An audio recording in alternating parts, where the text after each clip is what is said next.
नमस्कार दोस्तों, स्वागत है आपका हमारे YouTube चैनल जीके ट्रैकर पे। देखिए फ्रेंड्स, आज के वीडियो में हम बात करेंगे जो हमारी एक सीरीज़ थी उत्तराखंड रिवीजन सीरीज़, और आज हमारा ये इस सीरीज़ का 16वां पार्ट है।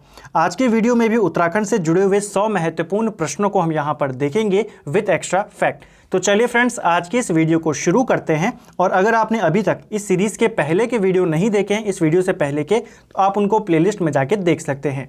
तो चलिए शुरू करते हैं। आज का हमारा पहला प्रश्न है, पंडित नैन सिंह रावत माउंटेनरी प्रशिक्षण केंद्र कहाँ स्थित है? तो ये आपका जो माउंटेनरी प्रशिक्षण केंद्र है, ये आपके पिथौरागढ़ के मुनस्यारी में स्थित है। कई बार आपको पर्टिकुलर लोकेशन पूछ लेगा, आपको ऑप्शन में दे देगा मुनस्यारी में है, धारचूला में है, तो आपको ध्यान रखना है मुनस्यारी में। नेक्स्ट है महाराणा प्रताप स्पोर्ट कॉलेज, ये कहाँ है? तो महाराणा प्रताप स्पोर्ट कॉलेज आपके रायपुर देहरादून में स्थित है। राज्य में फुटबॉल अकादमी कहाँ स्थित है? तो ये प्रश्न आपके पेपर में पूछा गया है। राज्य में फुटबॉल अकादमी आपके देहरादून में है। स्थापना 2011 में होती है और फुटबॉल उत्तराखंड का राजकीय खेल है, जिसको 2011 में ही घोषित किया गया। आज के वीडियो में आपको कुछ प्रश्न ऐसी देखने को मिलेंगे और उसके बाद हम जो प्रमुख व्यक्तित्व हैं वहाँ के हम टॉपिक में पहुँच जाएंगे। यानी कि जो हमारी परीक्षा वाणी का पहला चैप्टर है, अभी तक हम 15 पार्ट कर चुके हैं, तो अब हम इसको ख़त्म करने की ओर बढ़ रहे हैं। मुश्किल से 4 या 5 वीडियोस इसकी और आएंगी और आपकी ये सभी वन लाइनर कवर हो जाएंगे। अगला प्रश्न है, राजीव गांधी अंतर्राष्ट्रीय क्रिकेट स्टेडियम कहाँ है? तो जो राजीव गांधी अंतर्राष्ट्रीय क्रिकेट स्टेडियम है, ये आपके देहरादून के रायपुर में है और इसका जो उद्घाटन किया गया ये 2016 में किया गया था। इंदिरा गांधी राष्ट्रीय स्टेडियम अंतर्राष्ट्रीय स्टेडियम कहाँ है? तो देखिए, राजीव गांधी वाला आपके देहरादून में है, इंदिरा गांधी वाला आपका हल्द्वानी में है, और दोनों का उद्घाटन 2016 में हरीश रावत के द्वारा किया गया। टिहरी में राजीव गांधी साहसिक खेल प्रशिक्षण अकादमी की स्थापना कब की गई?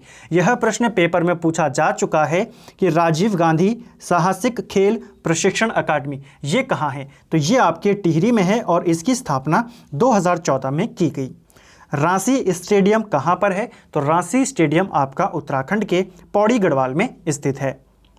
अगला प्रश्न है, स्टेट वॉर मेमोरियल प्रस्तावित है। तो जो आपका ये स्टेट वॉर मेमोरियल है, ये कहाँ पर प्रस्तावित है? सही आंसर है देहरादून में ये बनेगा। नेक्स्ट है, दरबान सिंह संग्रहालय कहाँ स्थित है? तो दरबान सिंह संग्रहालय ये आपके लैंसीडाउन में है और इसका जो बनाया गया था, ये जो संग्रहालय बनाया गया था, यह 1983 में बनाया गया। दरबान सिंह कौन थे? तो दरबान सिंह विक्टोरिया क्रॉस जीतने वाले उत्तराखंड के पहले व्यक्ति थे। ठीक है, इनको कब मिला था विक्टोरिया क्रॉस? 1914 में।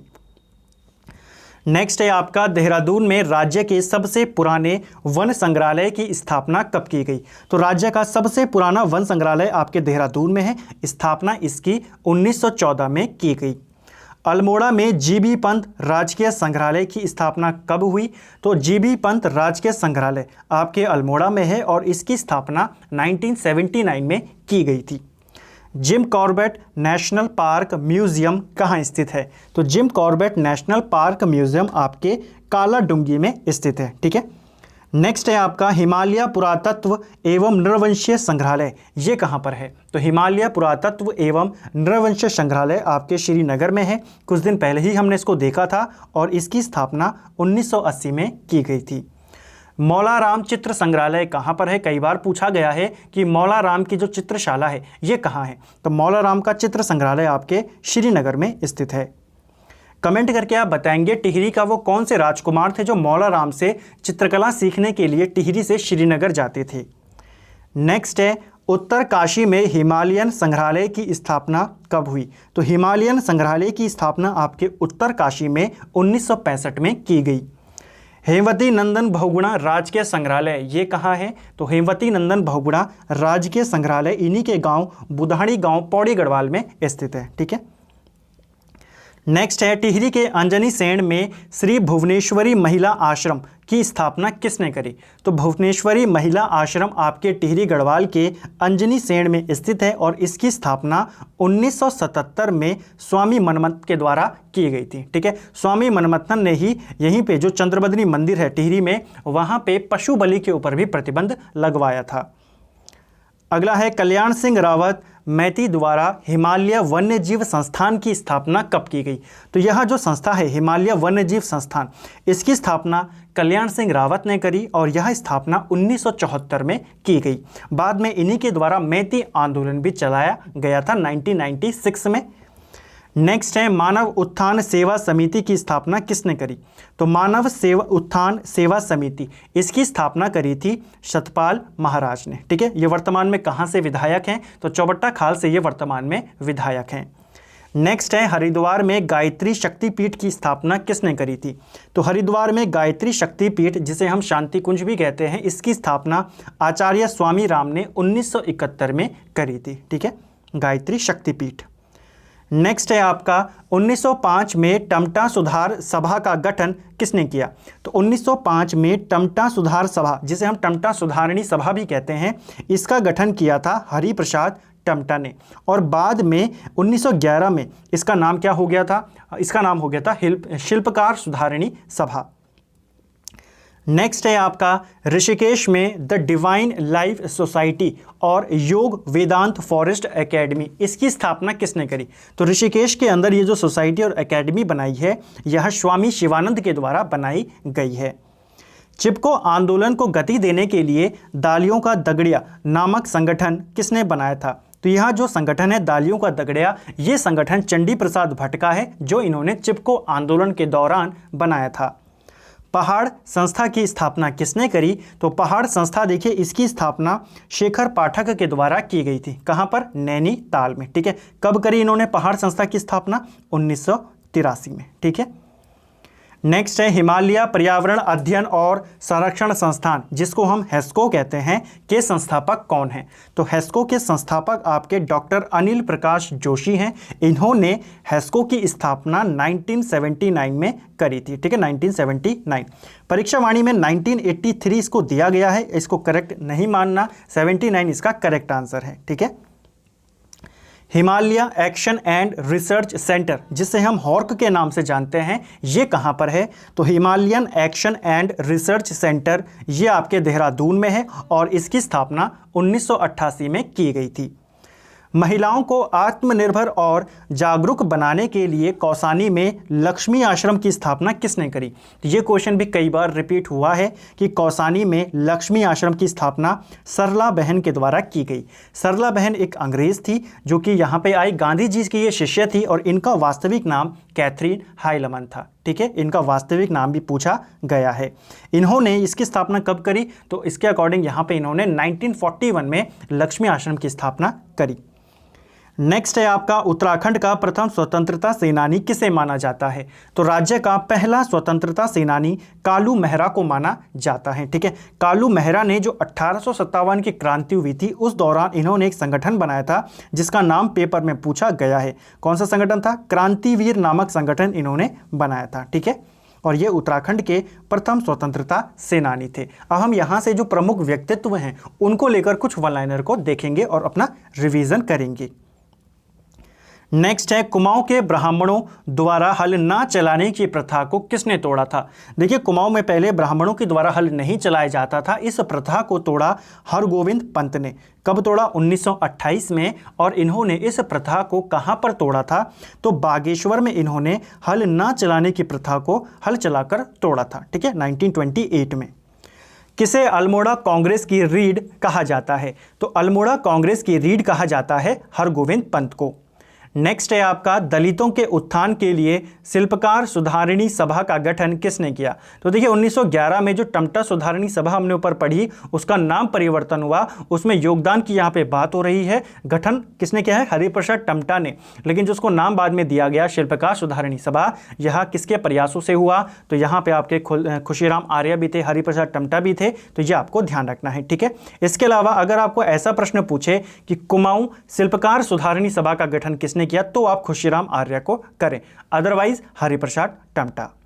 नेक्स्ट है आपका गोविंद बल्लभ पंत को नेहरू जी क्या कहते थे? तो देखिए गोविंद बल्लभ पंत को जवाहरलाल नेहरू हिमालय पुत्र के नाम से संबोधित करते थे। ठीक है, तो ये आपको ध्यान में रखना है। अगला प्रश्न है गोविंद बल्लभ पंत के साथी उन्हें क्या कहते थे। तो जो गोविंद बल्लभ पंत के साथी थे वो उनको गोविंद बल्लभ महाराष्ट्र के नाम से संबोधित करते थे। ठीक है, नेहरू उनको हिमालय पुत्र कहते थे, उनके दोस्त उनको जीबी महाराष्ट्र कहते थे। ठीक है, जीबी पंत उत्तर प्रदेश के मुख्यमंत्री रहे। तो गोविंद बल्लभ पंत यूपी के पहले मुख्यमंत्री रहे थे। कब से कब तक रहे? तो 1946 में पहली बार यूपी के मुख्यमंत्री बने। यूपी के ये पहले मुख्यमंत्री थे। ठीक है, और 1954 के अंत तक यानी कि दिसंबर तक ये मुख्यमंत्री रहे थे। जीबी पंत द्वारा प्रेम सभा की स्थापना कब और कहां की गई? तो गोविंद बल्लभ पंत ने प्रेम सभा की स्थापना करी थी काशीपुर में 1914 में। ठीक है, 1914 में। भारत छोड़ो आंदोलन के दौरान पंत जी को नज़रबंद किया गया था। तो जब भारत छोड़ो आंदोलन शुरू हुआ तो अंग्रेज़ों के द्वारा जो बड़े बड़े नेता थे उन सभी को कैद कर लिया गया, जिसमें महात्मा गांधी थे, जवाहरलाल नेहरू थे, अन्य जो कांग्रेस के बड़े लीडर्स थे। उसी क्रम में इनको भी कैद किया गया और इनको अहमदनगर के किले में रखा गया। जीबी पंत भारत के गृह मंत्री कब बने? तो देखिए, गोविंद बल्लभ पंत भारत के गृह मंत्री रहे 1955 से लेके 1961 तक। जनवरी 1961 में 10 जनवरी 1955 में ये गृह मंत्री बने और जब इनकी मृत्यु हुई 7 मार्च 1961 को, तब तक ये गृह मंत्री रहे। ठीक है, नेक्स्ट है आपका पंत जी को भारत रत्न कब मिला? उत्तराखंड से भारत रत्न के एकमात्र ये विजेता है और इनको भारत रत्न 26 जनवरी 1957 को दिया गया। कौन लंबे समय तक विधायक और मंत्री रहने के लिए प्रसिद्ध हैं? तो लंबे समय तक विधायक और मंत्री दोनों के लिए प्रसिद्ध हैं बलदेव सिंह आर्य। 1929 में लाहौर कांग्रेस में कुमाऊं का प्रतिनिधित्व किसने किया था? तो जो लाहौर कांग्रेस अधिवेशन होता है, एक ऐतिहासिक अधिवेशन जो कांग्रेस का है, इसमें कुमाऊं का जो प्रतिनिधित्व किया ये किया हर्षदेव औली ने। ठीक है, हर्षदेव औली ने किया। हर्षदेव औली को काली कुमाऊं का शेर कहा जाता है। इसके अलावा इन्हें मुसोलिनी के नाम से भी जाना जाता है। उत्तराखंड की धरती पर गांधी आंदोलन को शुरू करने का श्रेय किसे जाता है? तो उत्तराखंड की धरती पर जो गांधी आंदोलन शुरू किया यह प्रयाग दत्त पंत के द्वारा शुरू किया गया था। स्वतंत्रता संग्राम में कुमाऊं का योगदान, कुछ दिन पहले ही हमने इन किताबों को देखा था। स्वतंत्रता संग्राम में कुमाऊं का योगदान ये लिखी है इंद्र सिंह नयाल ने। नेक्स्ट है उत्तराखंड से जेल जाने वाले प्रथम स्वतंत्रता सेनानी कौन थे? देखिए, ऊपर हमने पढ़ा प्रथम स्वतंत्रता सेनानी कालू मेहरा। जेल जाने वाले प्रथम पूछेगा तो मोहन सिंह मेहता, जो कि 1921 में जेल गए थे। नेक्स्ट है चंद्रशेखर आज़ाद के हिंदुस्तान समाजवादी प्रजातांत्रिक संघ में उत्तराखंड से एकमात्र सदस्य कौन थे? तो चंद्रशेखर आज़ाद और भगत सिंह की जो पार्टी थी हिंदुस्तान सोशलिस्ट प्रजातांत्रिक संघ, इसके सदस्य थे एकमात्र, वो थे भवानी सिंह रावत। ठीक है, ये किसके मित्र थे? चंद्रशेखर आज़ाद के ये दोस्त थे और इनके साथ चंद्रशेखर आज़ाद दुगड्डा में भी आए थे। दुगड्डा में शहीद मेले की शुरुआत किसने करवाई थी? तो दुगड्डा के अंदर शहीद मेले की शुरुआत यह भवानी सिंह रावत के द्वारा ही करवाई गई थी।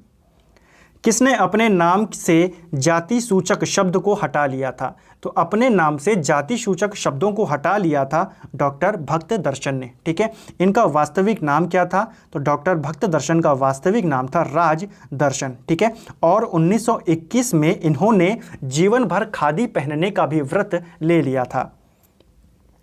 अगला है 1939 में देहरादून में टिहरी राज्य प्रजामंडल की स्थापना किसने करी? तो टिहरी राज्य प्रजामंडल की स्थापना देहरादून में की गई श्रीदेव सुमन के द्वारा। तुम मुझे तोड़ सकते हो मोड़ नहीं सकते, यह कथन किसका है? तो यह स्टेटमेंट दिया था श्रीदेव सुमन ने। उत्तराखंड के लिए यूपी सरकार में अलग से पर्वतीय विकास मंत्रालय ये किसने बनवाया था? तो देखिए, अलग सा ही मंत्रालय बना दिया था जो उत्तराखंड का इलाका था, पर्वतीय विकास मंत्रालय, ये बनाया था हेमवती नंदन बहुगुणा ने। ठीक है, और ये यूपी के मुख्यमंत्री भी रहे थे। 1973 से लेकर 1975 तक ये यूपी के मुख्यमंत्री रहे। नेक्स्ट है हेमवती नंदन बहुगुणा ने किस पार्टी का गठन किया था? तो एचएनबी ने जब कांग्रेस को छोड़ा तो इन्होंने अपनी एक नई पार्टी बनाई जिसका नाम था लोकतांत्रिक समाजवादी पार्टी। इस पार्टी का गठन इन्होंने 1979 में किया था। अगला है टिहरी के नरेशों की पारंपरिक उपाधि क्या है? तो टिहरी के जो नरेश थे इनकी जो पारंपरिक उपाधि थी यह है आपकी बोलांदा बद्रीश। विकास पुरुष के नाम से प्रसिद्ध नारायण दत्त तिवारी का जन्म स्थल कहाँ है? तो एनडी तिवारी ये भी यूपी के सीएम रहे, कितनी बार रहे? 3 बार ये यूपी के सीएम रहे और इनका जो जन्म स्थल है ये है आपका बलियूटी गांव जो कि नैनीताल में आता है। ठीक है, एनडी तिवारी कितनी बार रहे? तो यह 3 बार यूपी के सीएम रहे और उत्तराखंड के भी ये सीएम रहे और अभी तक के एकमात्र सीएम हैं जिन्होंने अपने 5 वर्ष पूरे किए थे। अगला प्रश्न है आपका, कुमाऊं के सबसे प्राचीन कवि गुमानी का मूल नाम क्या था? तो देखिए जो गुमानी है, गुमानी पंत है, इनका मूल नाम, वास्तविक नाम था लोकनाथ पंत या फिर लोकरत्न पंत। नेक्स्ट है आपका, किसे गढ़वाल में हिंदी पत्रकारिता का भीष्म पितामह कहा जाता है? तो गढ़वाल में हिंदी पत्रकारिता का भीष्म पितामह माना जाता है विशंभर दत्त चंदोला जी को। नेक्स्ट है, राज्य के किस ज्योतिष विद्वान को भारतीय ज्योतिष अनुसंधान संस्थान ने अभिनव वराहमिहिर की उपाधि दी थी? तो अभिनव वराहमिहिर की उपाधि मुकुंदराम बर्थवाल को दी गई है। मुकुंदराम बर्थवाल को दैवज्ञ के नाम से भी जाना जाता है। ठीक है, तो ये भी आपको ध्यान रखना है, राज्य में किसे दैवज्ञ के नाम से जाना जाता है? मुकुंदराम बर्थवाल। ठीक है, इन्होंने ज्योतिष 1 लाख से भी अधिक ज्योतिष श्लोकों की रचना करी थी। ठीक है, नेक्स्ट है, गढ़वाली का सर्वोत्कृष्ट गीति काव्य कौन सा है? तो सर्वोत्कृष्ट गीति काव्य जो गढ़वाली में लिखा गया है वो है आपका प्रेमी पथिक, जिसकी रचना किसने करी है? तोता कृष्ण गैरोला ने इसकी रचना करी है। नेक्स्ट है, 1939 में लैंसडाउन से प्रकाशित पत्र कर्मभूमि के संपादक कौन थे? तो कर्मभूमि कहाँ से आता था? आपके लैंसडाउन से आता था 1939 में और इसके संपादक थे भैरवदत्त धूलिया और भक्त दर्शन। ईलाचंद्र जोशी किस प्रकार के औपन्यासिक रचनाकार माने जाते हैं? तो ये आपके मनोवैज्ञानिक उपन्यासकार हैं। ठीक है, ईलाचंद्र जोशी। साहित्यकार गोविंद बल्लभ पंत का सर्वाधिक ख्याति प्राप्त नाटक कौन सा है? यानी कि जो गोविंद बल्लभ पंत हैं साहित्यकार वाले, इनका सबसे प्रमुख, सबसे प्रसिद्ध जो नाटक है वो है आपका कोहिनूर का लुटेरा। कई बार सीधा प्रश्न बनता है, कोहिनूर का लुटेरा जो ये नाटक है इस किसकी रचना किसने करी है? तो ये करी है जीबी पंत ने। सुमित्रानंदन पंत का जन्म कब और कहाँ हुआ था? तो यह प्रश्न भी पेपर में पूछा गया है। सुमित्रानंदन पंत का जन्म 20 मई 1900 को कौसानी में इनका जन्म होता है। ठीक है, सुमित्रानंदन पंत के बचपन का नाम क्या था? तो सुमित्रानंदन पंत के बचपन का नाम गोसाई दत्त था या इन्हें गुसें या सें भी कहते थे। ठीक है, मेन नाम क्या है? गोसाई दत्त। किसके सुझाव पर ऑल इंडिया रेडियो का नाम आकाशवाणी किया गया था? तो जो ऑल इंडिया रेडियो है इसका नाम आकाशवाणी किसके कहने पर किया गया, किसके सुझाव पर किया गया? तो सुमित्रानंदन पंत के कहने पर, उनके सुझाव पर किया गया। सुमित्रानंदन पंत कैसे कवि थे? तो ये आपके छायावादी कवि थे। सुमित्रानंदन पंत को किस वर्ष पद्म भूषण से सम्मानित किया गया? तो देखिए सुमित्रानंदन पंत को पद्म भूषण मिला 1961 में। ठीक है, पद्म भूषण मिलने से पहले इनको साहित्य अकादमी पुरस्कार मिल चुका था 1960 में। ठीक है, साहित्य अकादमी 1960 में मिला, पद्म भूषण 1961 में मिला और 1968 में इनको ज्ञानपीठ पुरस्कार मिला जो कि साहित्य के क्षेत्र में सर्वश्रेष्ठ पुरस्कार है भारत का 1968 में। किसके लिए? इनकी रचना चिदम्बरा के लिए। हिंदी विषय को लेकर डॉक्टरेट की डिग्री पाने वाले प्रथम व्यक्ति कौन थे? तो हिंदी को लेकर डॉक्टरेट की डिग्री पाने वाले जो प्रथम व्यक्ति हैं वो हैं आपके पीताम्बर दत्त बर्थवाल। अगला है आपका, बर्थवाल जी ने अपना शोध ग्रंथ अंग्रेजी में लिखा था, कौन सा? तो पीताम्बर दत्त बर्थवाल ने जो इनका शोध ग्रंथ है उसका नाम है द निर्गुण स्कूल ऑफ हिंदी पोएट्री। ठीक है, किस भाषा में लिखा था इन्होंने? इंग्लिश में लिखा था। ठीक है, इसी को अगर हम हिंदी में पढ़ें तो यह है आपका हिंदी काव्य में निर्गुणवाद। ठीक है, ये किसका शोध ग्रंथ है? पीताम्बर दत्त बर्थवाल का। सर्वाधिक समय तक अंग्रेजी पत्रों में कार्य करने वाले राज्य के प्रसिद्ध पत्रकार कौन थे? तो ये हैं आपके गोविंद प्रसाद नौटियाल। यमुना के बागी बेटे, भीम अकेला, मोहन गाता जाएगा रचनाएं किसकी हैं? ये कुछ प्रमुख रचनाएं हैं। किसकी रचनाएं हैं ये आपके विद्यासागर नौटियाल की रचना है। देखिए विद्यासागर नौटियाल को पहाड़ का प्रेमचंद कहा जाता है। ठीक है, पहाड़ का प्रेमचंद किसको कहते हैं? विद्यासागर नौटियाल को। इनकी ये कुछ प्रमुख रचना है जो आपको ध्यान रखनी है। सबसे इंपॉर्टेंट है ये इनकी आत्मकथा है। ठीक है, तो ये आपको ध्यान रखना है। इसके अलावा कुछ और रचनाएं इनकी हैं, जैसे कि झुंड से बिछुड़ा, उत्तर बयां है, मूक बलिदान, भैंस का कटिया। ये सभी रचनाएं किसकी हैं? ये सभी रचनाएं विद्यासागर नौटियाल की हैं। ठीक है, विद्यासागर नौटियाल का जन्म 1933 को टिहरी में होता है। ठीक है, कहाँ से संबंधित है? टिहरी से। नेक्स्ट है आपका आर्यों का मध्य निवास, आर्यों का आदि निवास मध्य हिमालय। ये किसकी रचना है? तो यह आपके भजन सिंह की रचना है। हिलांस नामक प्रसिद्ध कविता किसकी रचना है? तो यह जो कविता है हिलांस, ये रचयिता, इसके रचयिता हैं भगवती चरण निर्मोही। ठीक है, इंपॉर्टेंट है, ध्यान रखना। डॉक्टर शिव प्रसाद डबराल की जन्म स्थली कहाँ है? तो देखिए, डॉक्टर शिव प्रसाद डबराल, जिनको हम चारण के नाम से भी जानते हैं, इनका जन्म पौड़ी के गेहली गांव में इनका जन्म होता है। कब होता है जन्म? तो इनको लेके काफ़ी सारे प्रश्न बनते हैं, तो आपको इनका जन्म भी याद होना चाहिए। 1912 में इनका जन्म पौड़ी के गेहली गाँव में होता है। इनकी जन्म स्थली तो कहाँ है? पौड़ी का गेहली गाँव। कर्म स्थली की बात करें तो यह है इनका दुगड्डा। चारण जी की प्रसिद्ध रचनाएं कौन सी हैं? तो इनकी कुछ प्रसिद्ध रचनाएं हैं, जैसे कि उत्तराखंड का इतिहास। उत्तराखंड का इतिहास किसने लिखा है? ये लिखा है शिव प्रसाद डबराल ने। ठीक है, इसके अलावा इन्होंने उत्तराखंड यात्रा दर्शन लिखा है। उत्तराखंड के अभिलेख और मुद्रा, ये रचना भी किसकी है? शिव प्रसाद डबराल की हैं। इनके अलावा इन्होंने एक और रचना है गोरा बादल। गोरा बादल किसकी रचना है? शिव प्रसाद डबराल की है।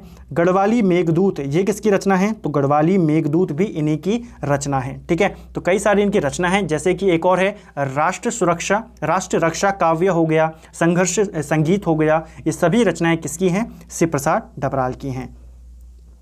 डबराल को चारण क्यों कहा जाता है? तो मैंने आपको अभी बताया कि शिव प्रसाद डबराल को चारण के नाम से भी जाना जाता है। यह नाम इनको इनके घुमक्कड़ी स्वभाव के कारण मिला। इंसाइक्लोपीडिया ऑफ उत्तराखंड किसे कहा जाता है? तो उत्तराखंड का इंसाइक्लोपीडिया ये कहा जाता है शिव प्रसाद डबराल को। किसे निराला के समान कवि माना जाता है? तो निराला के समान माना जाता है चंद्रकुंवर बर्थवाल को। न केवल निराला के समान, जो अंग्रेजी के एक प्रसिद्ध कवि हैं जॉन कीट्स, ठीक है, तो जॉन कीट्स के भी समान माना जाता है चंद्रकुंवर बर्थवाल को। इनकी प्रमुख रचना कौन सी है? तो इनकी एक प्रमुख रचना का नाम है हिमवंत। ठीक है, हिमवंत किसकी रचना है? चंद्रकुंवर बर्थवाल की रचना है। नेक्स्ट है काफल पाको गीत के रचनाकार कौन है? तो यह जो गीत है काफल पाको, यह आपके चंद्रकुंवर बर्थवाल ने ही लिखा है। 1956 में कोटद्वार से सत्यापथ साप्ताहिक का प्रकाशन किसने शुरू किया? तो कोटद्वार से आता था आपका सत्यापथ। इसकी शुरुआत 1956 में ललिता प्रसाद नैथानी के द्वारा की गई। गढ़वाली चित्रकला शैली, मालिनी सभ्यता के खंडर और कर्ण आश्रम, ये किसकी रचनाएं हैं? तो ये रचनाएं आपके ललिता प्रसाद नैथानी की हैं। हिमालयी क्षेत्रों के सर्वेक्षण एवं जनजातीय भाषाओं में शोध और लेखन का कार्य किसने किया? तो हिमालयी क्षेत्रों का सर्वेक्षण किया, जनजातीय भाषाओं में शोध किया, किसने? प्रोफेसर डी शर्मा ने। ठीक है, अंतर्राष्ट्रीय बायोग्राफिकल सेंटर कैम्ब्रिज द्वारा प्रोफेसर डी शर्मा को किस वर्ष का अंतर्राष्ट्रीय व्यक्ति घोषित किया गया था? तो इनको ये घोषित किया गया 1997-98 का अंतर्राष्ट्रीय व्यक्ति।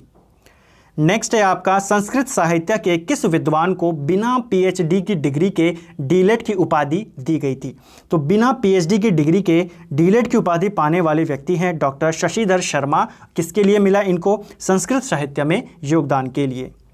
संस्कृत में योगदान के लिए शशिधर शर्मा को किस वर्ष सर्टिफिकेट ऑफ ऑनर्स दिया गया? तो ये इनको 1985 में दिया गया था। नेक्स्ट है आपका 1947 में देहरादून से प्रकाशित युगवाणी के संपादक कौन थे? तो युगवाणी समाचार पत्र आपके देहरादून से आता था। 1947 में इसकी शुरुआत हुई। इसके संपादक आपके गोपेश्वर कोठियाल थे। इसके अलावा भगवती प्रसाद पांथरी भी इसके संपादक थे। विकल्प पत्रिका का प्रकाशन किसने किया था? तो विकल्प पत्रिका यह उत्तराखंड के एक प्रसिद्ध साहित्यकार शैलेश मटियानी के द्वारा शुरू की गई थी। ठीक है, विकल्प पत्रिका का प्रकाशन किसने किया था? शैलेश मटियानी ने। गढ़वाल के लोक नृत्य किस विद्वान का शोध ग्रंथ है? सीधा आपको प्रश्न बनेगा शिवानंद नौटियाल का शोध ग्रंथ कौन सा है? तो वह है आपके गढ़वाल के लोक नृत्य गीत। तपोभूमि गढ़वाल किसकी रचना है? जो तपोभूमि गढ़वाल ये रचना है शिवानंद नौटियाल की ही। ठीक है, तो ये दोनों रचनाएं आपको ध्यान रखना है, प्रश्न बन सकता है। अगला है अ लिंग्विस्टिक स्टडी ऑफ जॉन्सारी, किसकी रचना है? तो यहाँ भी पेपर में पूछी जा चुकी है। अ लिंग्विस्टिक स्टडी ऑफ जॉन्सारी, ये रचना है डॉक्टर उमा शंकर सतीश की। नेक्स्ट है आपका इंसाइक्लोपीडिया ऑफ इंडियन ट्राइब्स, 12 खंडों में ये लिखी गई है। इसके अलावा सामाजिक विज्ञान हिंदी विश्वकोश, ये सभी रचनाएं किसकी हैं? तो ये रचना है आपके डॉक्टर श्याम सिंह ससी की। ठीक है, जो ये 2 रचनाएं हैं, पहली इंसाइक्लोपीडिया ऑफ इंडियन ट्राइब्स, किसकी रचना है? श्याम सिंह ससी। सामाजिक विज्ञान हिंदी विश्वकोश, ये किसकी रचना है? श्याम सिंह ससी की। इसके अलावा इनकी कुछ रचनाएं और हैं, जैसे कि रोमा द जिप्सी वॉल्ट, किसकी रचना है? श्याम सिंह ससी। गद्दीज ऑफ हिमालय, श्याम सिंह ससी। और नोमेड्स ऑफ हिमालय, ये भी इन्हीं की रचना है। नेक्स्ट है जय भारत जय उत्तराखंड, भड़भंडारी माधो सिंह आदि गढ़वाली नाटक किसने लिखे हैं? तो 2 ये जो नाटक हैं, जय भारत जय उत्तराखंड और भड़भंडारी माधो सिंह, ये किसके नाटक हैं, किसकी रचना है? राजेंद्र धस्माना की रचना है। इसके अलावा जंकजोड़ अर्धग्रामेश्वर, ये दोनों रचनाएं भी किसकी हैं? राजेंद्र धस्माना की। नेक्स्ट है आपका लोक गायक झूसिया दमाई पर शोध ग्रंथ किसने लिखा था? तो जो लोक गायक हैं आपके झूसिया दमाई, इनके ऊपर शोध ग्रंथ लिखा गिरीश तिवारी गिरदा ने। अंग्रेजी में बाल साहित्य के सर्वश्रेष्ठ लेखक रस्किन बॉन्ड निवास करते हैं। तो रस्किन बॉन्ड कहाँ निवास करते हैं? ये आपके मसूरी में निवास करते थे। ठीक है, 1948 में मसूरी से हिमाचल साप्ताहिक का प्रकाशन किसने किया था? तो हिमाचल नाम का जो ये साप्ताहिक पत्र था, ये आपके मसूरी से आता था। 1948 में इसकी शुरुआत हुई सत्य प्रसाद रतूड़ी के द्वारा। नेक्स्ट है टिहरी के जन संघर्ष की स्वर्णिम गाथा और गढ़वाल गौरव गाथा, ये रचनाएं किसकी हैं? तो मोस्ट इंपॉर्टेंट है गढ़वाल गौरव गाथा, ये रचना भी सत्य प्रसाद रतूड़ी की हैं। नेक्स्ट है मनोहर श्याम जोशी के कुमाऊनी उपन्यास कौन से हैं? तो मनोहर श्याम जोशी एक प्रसिद्ध रचनाकार हैं, धारावाहिक लेखक हैं। इनके जो कुमाऊनी उपन्यास हैं कौन से हैं? तो ये हैं आपके कयाप और कश्यप। ठीक है, कहीं पे कश्यप है, कहीं पे सिंपल कश्यप है। ठीक है, तो ध्यान रखना। नेक्स्ट है जिम कॉर्बेट ऑफ कुमाऊं किसकी किताब है? तो जिम कॉर्बेट ऑफ कुमाऊं, ये किताब है दुर्गाचरण काला की। ठीक है, तो ये आपको ध्यान रखना है। जिम कॉर्बेट ऑफ कुमाऊं, ये किताब दुर्गाचरण काला की है।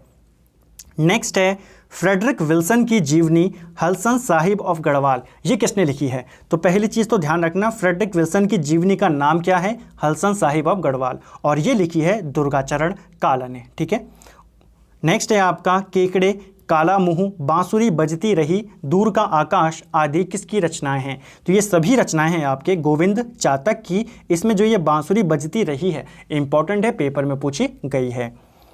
नेक्स्ट है आपका कत्यूरी मानसरोवर नामक पत्रिका का प्रकाशन किसने शुरू किया था? तो ये एक पत्रिका है कत्यूरी मानसरोवर, और इसकी शुरुआत करी थी बलवंत मनराल ने। ठीक है, और आज का अंतिम प्रश्न है मुजफ्फरनगर कांड से प्रभावित होकर बलवंत मनराल ने किस कविता की रचना करी थी? तो देखिए, जब मुजफ्फरनगर कांड होता है 2 अक्टूबर 1994 को होता है, और इस कांड से प्रभावित होकर बलवंत मनराल ने एक कविता लिखी, पहाड़ के आगे भीतर पहाड़। ठीक है, और इस कविता को इन्होंने पत्र शुरू किया था कत्यूरी मानसरोवर, उस पत्र में इन्होंने इस कविता को प्रकाशित करवाया था। ठीक है, तो ध्यान रखना है कि इनमें से कौन सी कविता आपको पूछेगा मुजफ्फरनगर कांड से प्रभावित है, प्रेरित है, तो वह है आपकी पहाड़ के आगे भीतर पहाड़।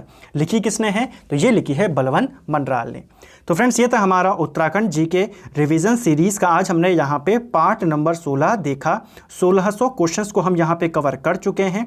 इस सीरीज़ के अब आपके मुश्किल से 4 या 5 पार्ट और बचे हैं, यानी कि जो पूरा आपका परीक्षा वाणी का पहला चैप्टर है, जहाँ पे आपको विभिन्न वन लाइनर दिए गए हैं, यहाँ पे हमने उनको क्वेश्चन के फॉर्म में कवर करा। हर वीडियो लगभग 30-35 मिनट की वीडियो होती है, आपके 100 क्वेश्चन रिवाइज हो जाते हैं, और आप पूरी सीरीज़ को इस तरीके से बनाया गया है कि आप पूरी सीरीज़ को एक दिन में भी रिवाइज कर सकते हैं। तो अगर आपको ये वीडियो पसंद आया है, वीडियो को लाइक कीजिए, चैनल पे नए हैं तो सब्सक्राइब कीजिए, और साथ ही कम से कम अपने एक सोशल मीडिया साइट्स पर आप वीडियो का लिंक शेयर ज़रूर करें। Thank you friends.